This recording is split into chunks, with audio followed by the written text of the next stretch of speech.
ఒక ఫోటో మీద పవన్ కళ్యాణ్ ఫోటో మీద కూడా నిరంజన్కి ప్రేమతో అని పవన్ కళ్యాణ్ అని ఆయన ఫోటో మీద కూడా ఆటోగ్రాఫ్ ఇచ్చి వెళ్ళారు.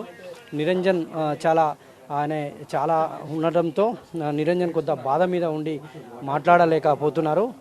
మనం వాళ్ళ తల్లిదండ్రులు కూడా పవన్ కళ్యాణ్ తోటే వెళ్ళిపోయారు. ఈయనకు పూర్తి స్థాయిలో వైద్యం అందించి తర్వాత వీళ్ళకు శాశ్వత ప్రాతిపదికన వీళ్ళు క్యాంటీన్లో పనిచేస్తారు కాబట్టి ఒక పర్మనెంట్ క్యాంటీన్ ఏర్పాటు చేస్తానని చెప్పారు. ఒకసారి చిన్నగా మాట్లాడించేటువంటి ప్రయత్నం. ఒక్కటే నిమిషం చెప్పమ్మా, ఎట్లా ఉందమ్మా?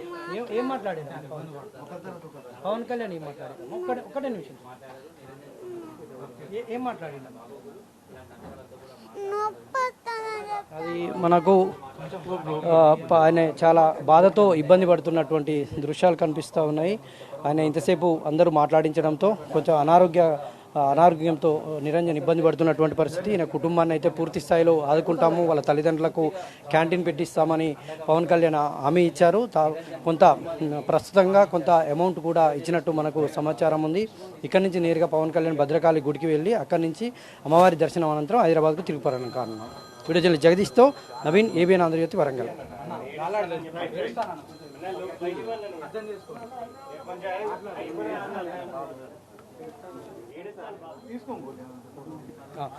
మాట్లాడియండి పెట్టాం.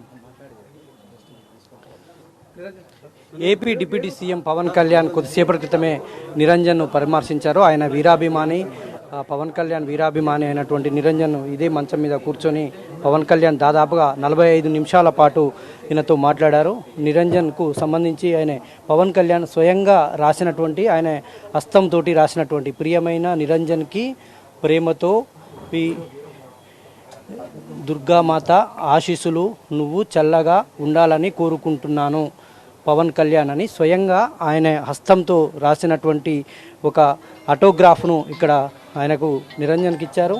ఒక ఫోటో మీద పవన్ కళ్యాణ్ ఫోటో మీద కూడా నిరంజన్కి ప్రేమతో అని పవన్ కళ్యాణ్ అని ఆయన ఫోటో మీద కూడా ఆటోగ్రాఫ్ ఇచ్చి వెళ్ళారు. నిరంజన్ చాలా ఉండడంతో నిరంజన్ కొంత బాధ మీద ఉండి మాట్లాడలేకపోతున్నారు. మనం వాళ్ళ తల్లిదండ్రులు కూడా పవన్ కళ్యాణ్ తోటే వెళ్ళిపోయారు. ఈయనకు పూర్తి స్థాయిలో వైద్యం అందించి తర్వాత వీళ్ళకు శాశ్వత ప్రాతిపదికన వీళ్ళు క్యాంటీన్లో పనిచేస్తారు కాబట్టి ఒక పర్మనెంట్ క్యాంటీన్ ఏర్పాటు చేస్తానని చెప్పారు. ఒకసారి చిన్నగా